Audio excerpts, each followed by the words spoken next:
Mesdames, Messieurs, bonjour. Bonjour à vous, chers amis. Bonjour à vous, chers frères.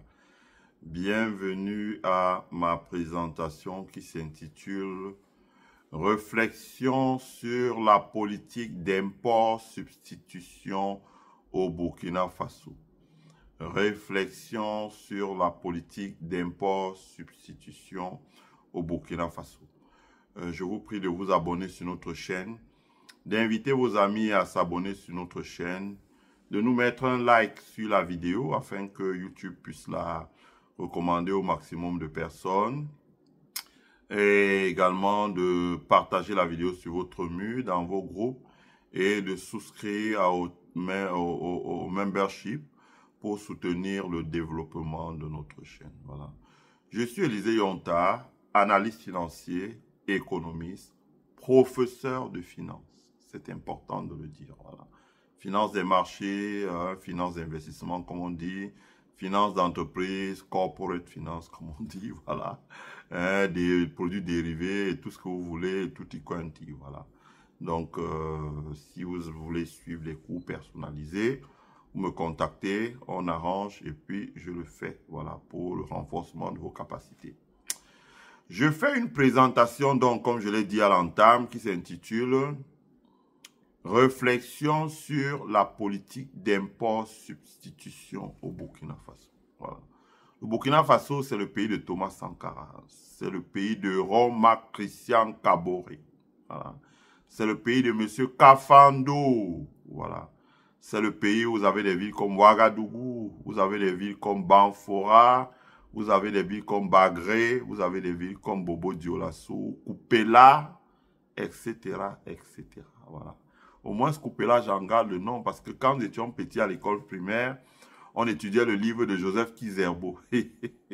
Et Kizerbo, donc mon répétiteur, c'était mon oncle Tayosom Norbert. Bamileke comme moi, victime de l'ostracisme. Voilà. C'est-à-dire que à l'époque, vous pouvez imaginer, avec les cheveux blancs que j'ai sur la tête, à l'école primaire, c'est lui qui venait me donner des cours de répétition. Il était titulaire d'un baccalauréat, mais à cause de l'ostracisme ambiant, il n'a pas pu aller à l'université. Il est passé sa vie à tirer le pouce-pouce, avec un baccalauréat. Alors qu'il y a plein de gens qui sont entrés dans la magistrature, la douane, les impôts, l'administration préfectorale, tout ça, avec des faux diplômes de leurs parents. Voilà. Donc, ce Norbert nous apprenait ce qu'on appelle Koupela, etc. Les villes du Burkina Faso, on étudiait les livres d'histoire, c'était l'histoire, la collection Kizerbo. Je pense plus que ce soit au programme aujourd'hui. Parce que ceux qui sont arrivés au Cameroun, les Jafame Ndongo, ont eu pour mission de nettoyer ça. Et quand il y a un ministre qui s'appelle Joseph Etoundi qui a essayé de s'opposer à ça, on l'a balayé, on ne lui a plus jamais donné de poste. Il est mort dans la pauvreté et le dénuement total. Je dis ça pour adresser un sourire à nos frères burkinabés et leur dire combien on les aime. Combien on chérit les grands hommes qu'ils ont donnés et qui se sont battus toute leur vie pour pouvoir voilà, relever la tête du continent, au moins en termes de fierté. Et ce Burkina Faso est en train de prendre un chemin qui est un chemin qui va surprendre beaucoup de gens en Afrique. Beaucoup de gens en Afrique. Rappelez-vous, lorsqu'il y avait le sommet Russie-Afrique, le capitaine Ibrahim Traoré s'était rendu et il avait dit comment pouvons-nous venir ici là mendier le gazole, mendier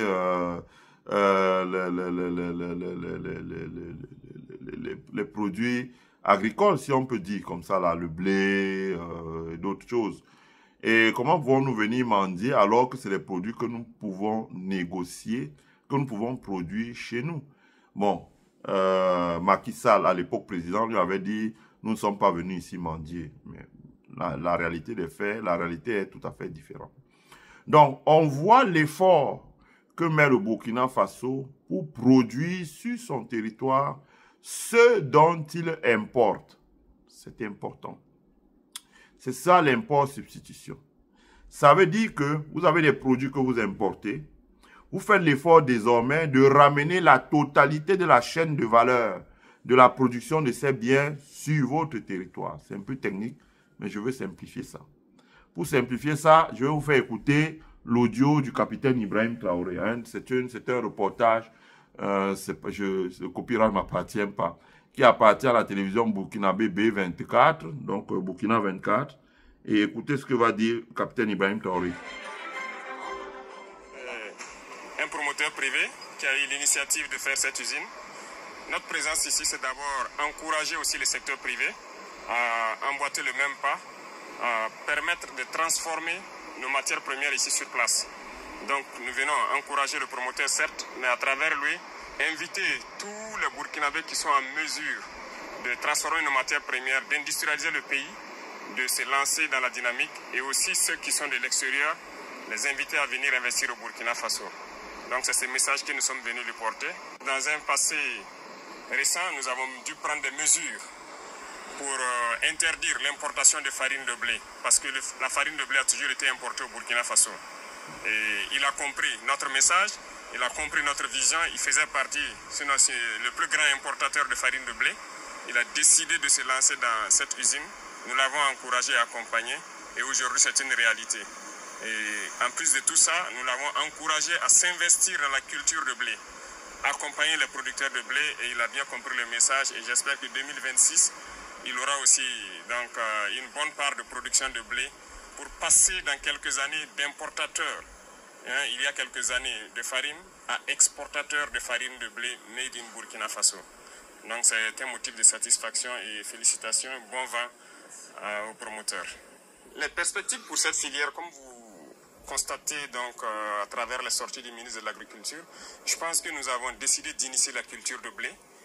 Ça a bien marché, c'est assez porteur et les résultats sont satisfaisants. Cette année 2025, à travers l'INERA, donc nous avons entamé une culture importante de semences de pré-base, et ce qui veut dire que 2026, nous allons booster la production de blé. Ces promoteurs, et nous ne pouvons pas continuer à importer du blé, faire de la farine. Nous voulons devenir exportateurs dans quelques années de farine de blé. Voilà donc nos ambitions, et avec l'accompagnement de tout le monde, que ce soit les producteurs et les transformateurs, nous escomptons donc atteindre cet objectif. Voilà. Donc, vous avez écouté. Vous avez écouté. Je n'ai pas écrit pour demander de l'argent. Je n'ai pas besoin d'argent. C'est juste qu'il a du talent. Je veux ça. Un instant. Et 2 jours après, c'est lui qui m'a écrit. Hello, Bamouni. Voilà. Donc, ça, c'était les propos du capitaine Ibrahim Traoré, le président du Faso.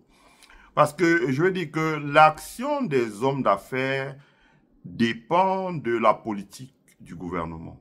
Si le gouvernement, comme au Cameroun, Paul Biya, quand il est arrivé au pouvoir, il avait clairement l'ambition que lui avait assignée la France de faire du Cameroun un comptoir colonial, un comptoir commercial de produits venus de la métropole.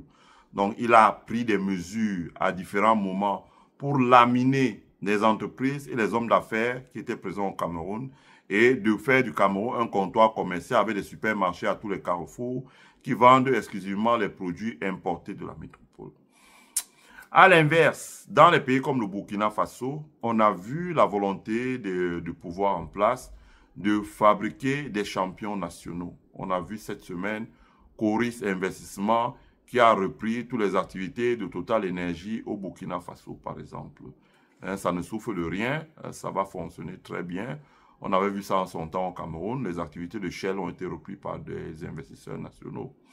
Donc, Paul Biya, comme je disais, a mis en place un système qui a permis de faire du pays un comptoir commercial. À l'inverse, parce que quand ils font ça, c'est parce qu'ils se disent, bon, si je fais ça, je serai très bien vu en France. Le commerce extérieur, la France va se porter, de l'Europe va se porter bien chez nous.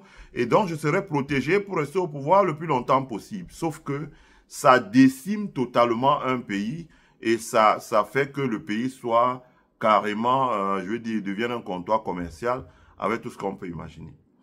À l'inverse, des gens comme le capitaine Ibrahim Traoré au Burkina Faso se sont dit, quand ils étaient allés en Russie, nous n'allons pas en Russie pour demander à la Russie de nous vendre le blé éternellement ou perpétuellement. Hein? Si vous avez le premier importateur de farine au Burkina, ça ne fait pas 1 an qu'il importe la farine. Ibrahim Traoré est arrivé au pouvoir en 2022. 2022, 2025, c'est 3 ans. ce monsieur importait la farine, s'il est le premier, ça veut dire qu'il importe la farine au moins depuis 30 ans. Or, s'il est passé d'importateur à producteur, ça veut dire que très rapidement, le gouvernement a dû lui dire, tu viens me voir, et voilà notre volonté politique, nous voulons arrêter l'importation de farine déjà transformée, des meuniers, nous voulons désormais produire. Donc, il a monté un moulin, un investissement d'un montant total de 15 milliards sur place. Et il a reçu les accompagnements, c'est important. Non pas de la Banque africaine de développement, il a reçu l'accompagnement des fonds locaux burkinabés. C'est dans cet état que le Cameroun était, mon pays. Là. Il était là dans cet état. Je l'ai déjà dit et je le redis ici. À l'époque du président Feu El Hadj Amadou Ahidjo, qui est enterré au Sénégal, dont la dépouille doit rentrer au Cameroun le plus tôt possible. Une fois que Paul Biya est parti, à l'époque de El Hadj Amadou Ahidjo, au Cameroun, chacune des banques d'État, il y en avait 4. Il y avait l'ONCPB, il y avait le Fornader, il y avait la Banque camerounaise de développement et il y avait une 4e banque. C'était les banques publiques. Il faut lire le livre de John Paul Mark Tedgar, Entreprise publique, État et crise au Cameroun, faillite d'un système. Chacune de ces banques avait plus d'actifs. C'est comme ça qu'on mesure la valeur d'une banque.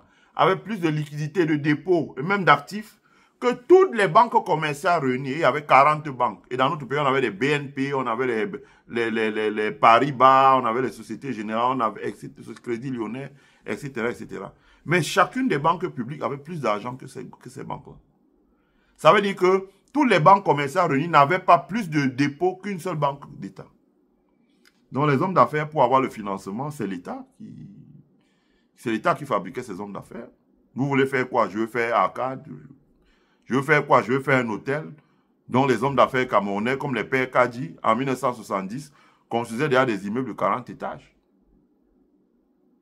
Aujourd'hui, quand quelqu'un a construit de 10 étages, ça devient quelque chose d'exceptionnel.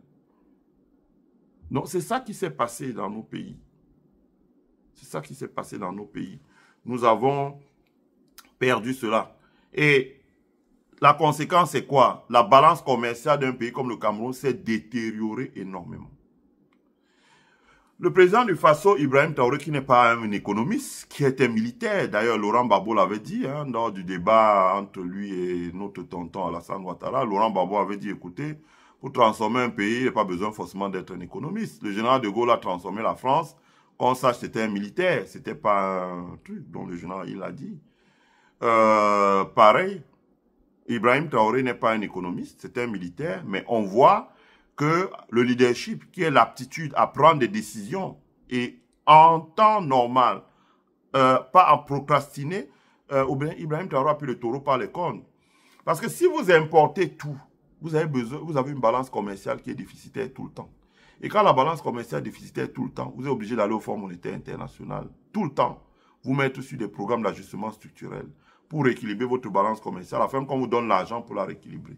Mais l'un des moyens aussi de la rééquilibrer dans un pays où on veut travailler, c'est de commencer à produire tout ce qu'on importe. Nous avons une population qui est jeune. Nous avons le sol, nous avons l'eau, nous avons l'air, nous avons les capitaux, nous avons une diaspora, nous avons le savoir-faire aujourd'hui avec le développement d'Internet, c'est partout. Aujourd'hui, même si vous êtes un illettré, pourvu que vous avez quelqu'un qui vous coach un peu sur 1, 2, 3 mois, il peut vous montrer, il peut pull up. Encore que YouTube, il n'y a rien sur YouTube. Il peut pull up les informations dans certains clouds ici, là, et il vous montre rapidement comment on construit une usine. C'est un jeu d'enfant. Vous avez des bureaux d'études partout. Avant, on disait bureau d'études, il fallait en France. À l'époque, on a vu nos oncles voulaient faire des usines. Ils galéraient pour aller en France. Ils faisaient 30 voyages en France pour pouvoir trouver quelqu'un. Aujourd'hui, les bureaux d'études, avec ChatGPT, un clic, vous avez tous les bureaux d'études de la Terre. Vous savez qui est au Japon, qui est en Inde, qui fait quoi. La France, là, pour qu'elle voit encore quelqu'un qui vient là dire que je veux un bureau d'études français pour me faire une usine en Afrique, elle ne le verra pas. Elle ne le verra pas. Vous comprenez? C'est de ça qu'il s'agit. Ça, ce n'est pas un direct pour attaquer les gens. Or, le capitaine Ibrahim Traoré, au Burkina Faso, qu'est-ce qu'il a fait? Il a mis en place très rapidement un processus qui permet que le Burkina Faso commence rapidement sur son territoire à produire ce qu'il importait. Donc, il s'est attaqué à la farine. N'oubliez pas que quand il y a eu la guerre en Ukraine, la farine de blé a skyrocké, les prix ont augmenté. Ça a été ça l'une des bases de l'inflation parce qu'on mange les beignets, on mange le pain, on mange des pâtisseries. Tout ça, c'est fait à partir de la farine de blé. Donc, le capitaine Ibrahim Traoré a mis les moyens pour que son pays, le Burkina Faso, désormais, puisse commencer à produire tous ces biens-là sur place. La traduction de ça, c'est ça l'import-substitution. C'est-à-dire que ce que nous importions, nous la substituons désormais à une fabrication locale. Et comme il a dit lui-même dans son intervention, nous allons commencer à produire sur place, d'abord en important la farine, en important le blé. Mais il a dit à partir de 2026, puisque les expérimentations avec son conseiller à l'agriculture, M. Abdoudraman Konaté, dont les expérimentations ont été menées sur le terrain, toutes les vidéos sont sur la page de présidence du Faso. Vous retrouvez ces vidéos-là là-bas, président du Faso. Vous retrouvez aussi ça sur Faso 7. Vous retrouvez aussi ça sur la RTB. Donc, il a dit, comme tout ça a été mis en place, désormais, ce qui va se passer, c'est que nous, Burkina Faso, nous allons commencer à produire du blé localement pour approvisionner cette usine-là en blé, cette minoterie en blé. Et je voudrais dire à nos frères du Burkina, il n'y a pas que le blé. Regardez l'expérience de Moïse Katombi dans le nord, dans l'est de la RDC. Il produit également le maïs blanc. Le maïs blanc a la même aptitude que le blé. Généralement, dans les meuniers aux États-Unis, par exemple, font 60% de blé et 40% de maïs blanc. Donc, le Burkina aussi peut lancer la production du maïs blanc. Le maïs blanc, c'est une variété de maïs qui est un substitut, qui peut se substituer au blé. Donc, à partir de ce moment-là, le Burkina va devenir autonome. Et c'est un chef d'État qui parle. Parce qu'il sait déjà ce qu'il a dans les cartons, il sait les financements qu'ils ont bloqués, il sait ce que son ministre de l'Agriculture fait sur le terrain, les tracteurs, les engrais, les phytos, les semences, etc. Il dit rapidement, nous allons commencer à être des exportateurs de farine de blé. Donc nous allons produire la farine de blé ici, le blé ici, nous allons le transformer chez les meuniers ici, et nous allons commencer à exporter vers les pays arabes qui sont limitrophes du Burkina Faso. Je vous rappelle que les premiers consommateurs de pain, ce sont les pays arabes. Nous avons un grand salon d'agriculture qui se tient, d'agro-industrie, qui se tient ici à Chicago. Et quand vous allez là-bas, le pain, c'est d'abord les pays du Maghreb. L'Égypte, l'Algérie, la Tunisie, le Maroc, etc. Ce sont des grands producteurs, fabricants et de consommateurs avec plusieurs variétés de pain. Le plat, beaucoup de variétés de pain en tout cas. Donc ça demande beaucoup, hein, comme on dit, la farine. Et le Burkina peut produire et exporter vers ces endroits-là. Le Burkina peut aussi produire et exporter vers les pays comme le Nigeria, par exemple, qui aura une population de 300 millions d'habitants, qui vont faire face à un problème, c'est la superficie pour pouvoir développer l'agriculture et nourrir cette population-là. Le Burkina Faso peut être un des principaux fournisseurs. Au-delà du Burkina Faso, l'AES, parce que comme j'ai dit, l'AES, si elle s'étend au Tchad, ça fera 4 millions et poussière, 4 millions 200 à 500 000, à 4 millions 500 000 km². Donc, s'il consacre 500 000 km² à la culture des céréales, c'est-à-dire que le maïs, le blé, le soja, le colza, le sorgho, etc., etc., ça fait une puissance agricole, mais ça leur donne également ce qu'on appelle un soft power, un leverage sur les autres pays africains. Donc, c'est ça la déclinaison de l'import-substitution. Et en aucun cas, le Cameroun, Paul Biya avait fait un très beau discours. Donc, si c'est que les discours, Paul Biya en a déjà tellement fait. Il a fait un très beau discours en 2022. J'ai suivi le discours au point où, moi qui boude les médias camerounais, je me suis fait violence pour aller sur la première chaîne de télévision et de radio du Cameroun, le premier groupe média, Equinox, de Séverin Tchonke. Donc, pendant 3 heures de temps, pendant 2 heures de temps, j'ai expliqué ce que c'est que l'import-substitution, j'ai pris les exemples, mais je n'ai pas dit que ça allait se faire. J'ai dit qu'il y a des raisons d'espérer. À partir Paul Biya bien décliné, mais on s'est aperçu que ce n'était que du bavardage. C'était parler pour parler. Rien n'a été fait en matière d'import-substitution. Rien du tout. Rien, mais alors absolument rien du tout. Ni sur le riz, ni sur la farine de blé, ni sur le soja, l'alimentation animale, rien n'a été fait du tout. De temps en temps, ils recyclent un peu leur argent qu'ils ont volé en fabriquant quelques affaires, des hommes d'affaires bamileke qui mettent à la tête là et puis disent voilà, voyez, on est dans le manioc, donc lui il parcourt les plateaux télé, il bavarde sur le manioc, mais bon, pour l'instant, Comme ils n'attaquent personne, personne ne l'attaque. Donc, on les regarde faire. Hein, qui vous disent qu'ils sont les rois du manioc. On les regarde faire. Mais il n'y a pas une stratégie nationale. On ne construit pas une stratégie nationale. Vous voyez le Burkina Faso, c'est une stratégie. C'est le président qui dit, je m'engage ici, là vous allez voir à partir de 2026.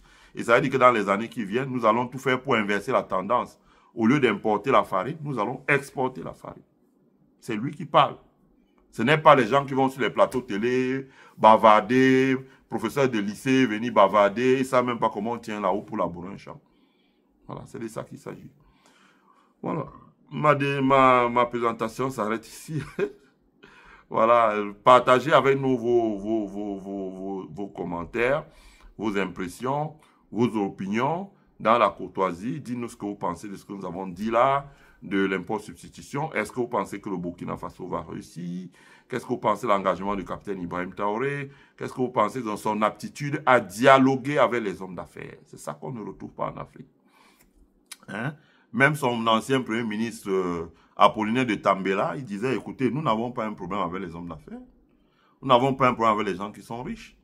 On aimerait que tout le monde soit riche. C'est tout. Mais il faudrait que ce soit fait dans un cadre inclusif. De la même manière, on voit comment le capitaine Ibrahim Traoré se déplace pour inaugurer les usines. Il n'envoie pas des ministres. Il se déplace lui-même pour inaugurer des usines.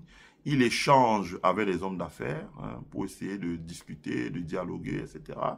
Il n'envoie pas les ministres. Il échange et il essaie de faire comprendre aux hommes d'affaires locaux comment est-ce que les choses doivent se passer. Voilà. Donc, je trouve que c'est une bonne chose. C'est encouragé. C'est pour ça que nous faisons une présentation comme ça, pour lui dire qu'il faut aller plus loin et qu'il aura toujours tout notre soutien. Et nous ferons des présentations comme ça pour que beaucoup de gens regardent, les journalistes, les autres activistes, les économistes, etc. Certes, comme je dis souvent aux journalistes, il y a deux choses. Vous nous demandez de commenter l'actualité pour donner des impressions, pour que vous compreniez. En même temps, je suis économiste. Un économiste travaille avec les chiffres. Bon, voilà. Donc, on ne peut pas aller au-delà de ce qu'on fait là parce que on n'a pas encore les chiffres. Mais on espère que dans 2 ans, un jour, peut-être que je ferai une tribune écrite que je publierai dans un journal au Burkina Faso. Et si vous connaissez les journaux de Burkina Faso, donnez-moi les noms, mettez-moi les sites internet en dessous là, pour que je puisse peut-être me rapprocher de discuter. Et en ce moment, quand il y aura les chiffres du ministère de l'Agriculture au Burkina de M. Ismaël Soumbié, le ministre de l'Agriculture, quand il y aura les chiffres sur le site de la présidence du Faso ou de l'Institut de la statistique du Burkina Faso, on va s'emparer des chiffres, on va faire une étude et on va rédiger une tribune économique avec des analyses comparées, etc., pour comprendre et que chacun puisse apprécier la performance du Burkina Faso. Voilà, c'est de ça qu'il s'agit. Il est temps qu'on commence à parler de nous et qu'on commence à nous vanter et au lieu d'être complexé. Voilà. Je vous remercie à tous et à toutes. Je vous souhaite à tous et à toutes de passer une bonne journée. Abonnez-vous sur notre chaîne. Invitez vos amis à s'abonner. Activez la cloche de notification pour ne manquer aucune vidéo. Et surtout, partagez ce que nous sommes en train de faire. Car ici, le meilleur est à venir. Voilà. Je vous souhaite à tous et à toutes de passer une agréable semaine. Bye.